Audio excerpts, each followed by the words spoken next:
The file you are about to hear has been thoroughly scrutinized by the Ethics Committee and approved by the O5 Council for release to trusted associates of the Foundation. This is SCP Unredacted.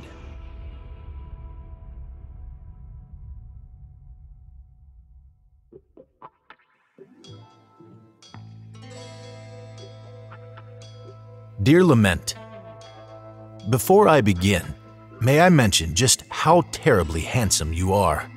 Yes, just a dashing fellow. There goes Lament, a reasonably good-looking person people frequently hear me comment. And so good at shooting and shouting and so forth. Especially the so forth. You just don't see many skilled at so forth these days. I don't know what they're teaching at the academy nowadays, but the curriculum must be dreadfully lacking, judging by the quality of agent we see coming through the doors today. Also, for a layman, you have an almost adequate grasp of science. I've often said that the Foundation has attracted the finest minds of our generation, and we've appreciated having you there with us. Why, with a little training, a little self-improvement, and a rigorous 10-year program, you could just about be trusted with a Bunsen burner. Under supervision, of course. Oh, and let us not forget about your best quality. Your nigh inexhaustible reserves of forgiveness and mercy. But enough about the many virtues I'm certain you possess. It's time to get to the business of the thing.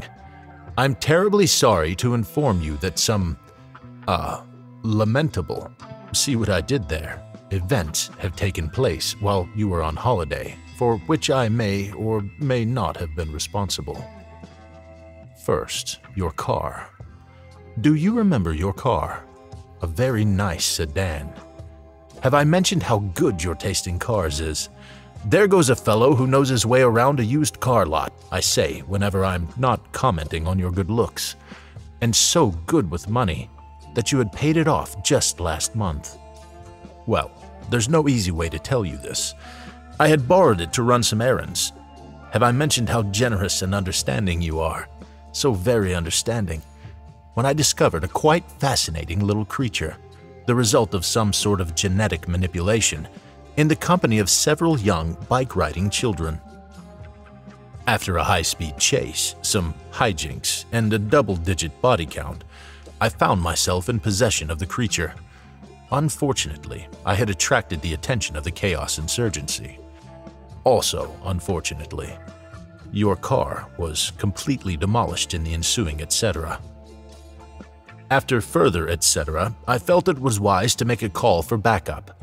Now, you will recall that I had lost my cellular phone during the unpleasantness last week with the gang of hooligans who turned out to not be, as I had initially surmised, operatives of Parawatch, but merely recalcitrant youth. Well, I had not had a chance to replace it, so I had borrowed yours. If you were wondering where it had gone to, well, mystery solved. Unfortunately, while I was attempting to dial for assistance, it was destroyed by a stray bullet. I threw the battery, which was in the process of exploding, into the face of one of the insurgents and beat a hasty retreat, with the creature in tow. I commandeered a taxicab with the use of Foundation funds. It turns out that I somehow found myself in possession of your charge card, which was fortunate. They don't trust me with one anymore since the capybara incident. Happily, they, like me, are well aware of your financial acumen. And so, yours had a full line of credit. It's possible it still does. I haven't seen it since I left the cab driver to duck into a shopping center for cover. Ducking and weaving through the crowds, I managed to lose the Chaos Insurgency. Unfortunately, I also lost the creature. The sad news is that the insurgency found the creature first. The good news is that it found the insurgency delicious, as it grew to rather large proportions. The creature chased me from the shopping center, and I put up a fairly good accounting of myself, firing off multiple rounds of ammunition, even hitting it once, before I resorted to throwing the gun into its face. By the way, do you remember that nice gun your mentor, Agent Harrison, gave you? Actually, best to not bring it up, I think. I was about to be devoured when this folderol attracted the attention of, will you believe it, a Wondertainment salesman of all people. Well, he happened to have little Jimmy's monster terrarium handy, and in no time the creature was subdued, with no more cost than 3 box tops and 4 payments of $99.99 in American currency. I told them you'd cover me. You're so terribly generous. I knew I needed to take the creature to a safe haven. Unfortunately, Site 19 was all the way across town. It was then I realized I was only blocks away from your house. A happy coincidence, I hear you say. Well, that's simply due to your own excellent taste in real estate. Don't think I haven't noticed it and commented on it when not discussing your good looks or automobile expertise. And soon, I was crossing the threshold to safety. There was a bit of awkwardness when that fellow you have over all the time opened the door. The one you said made breakfast in bed that one time, Paul, I think. Your brother, I imagine. Anyway, I was explaining that I was simply a friend of yours from work and needed to drop something off. It was then that the Clockwork Ninjas attacked. In hindsight, I probably should not have been sending the Church of the Broken God, taunting carrier pigeons, just inviting trouble. But they're so stuck in the last century it's hard not to tweak their nose a bit. In the resultant fracas, I'm afraid that there was some property damage. That is, the property was entirely damaged, and then it was set on fire and exploded a bit. But don't worry about Paul. I was able to save nearly all of his organs. It's like he's still with us when you think about it. Though I will say, I don't think his spleen holds a candle to yours. Which brings me to the final bit of unpleasantness.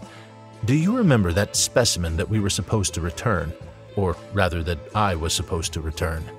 SCP-1047-J. Well, I've just been so dashed busy.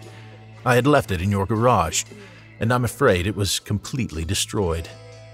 But don't worry. I was able to recreate the circumstances of its creation, and I'm sure no one will ever notice the difference. I know you've told me time and time again not to create new anomalous objects, but I'm sure there will be no ill consequences for my actions. There may be some awkward questions about why it was in your garage, among other things that have been stored there, but I've no doubt you can clear it all up as soon as you're back. Your good friend, Dr. Everett Mann.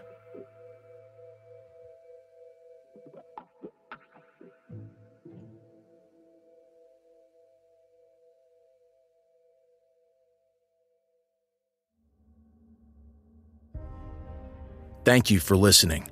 If you like what you hear, join my Discord community, hire me on Fiverr, or help support me by becoming a patron for as little as $3 a month. Regardless of tier, all patrons get early access to every single episode. The links are in the description. I don't have the talent it takes to write a skip. All I do is read.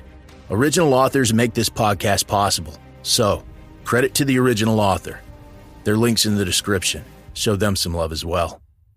Consider becoming a member of the SCP Wiki. Upvote their work, and maybe write a skip of your own. Maybe I'll read it here someday.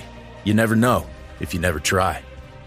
The content of this podcast and content relating to the SCP Foundation, including the SCP Foundation logo, is licensed under Creative Commons Sharealike 3.0, and all concepts originate from scpwiki.com and its authors. This recording, being derived from this content, is hereby also released under Creative Commons Sharealike 3.0.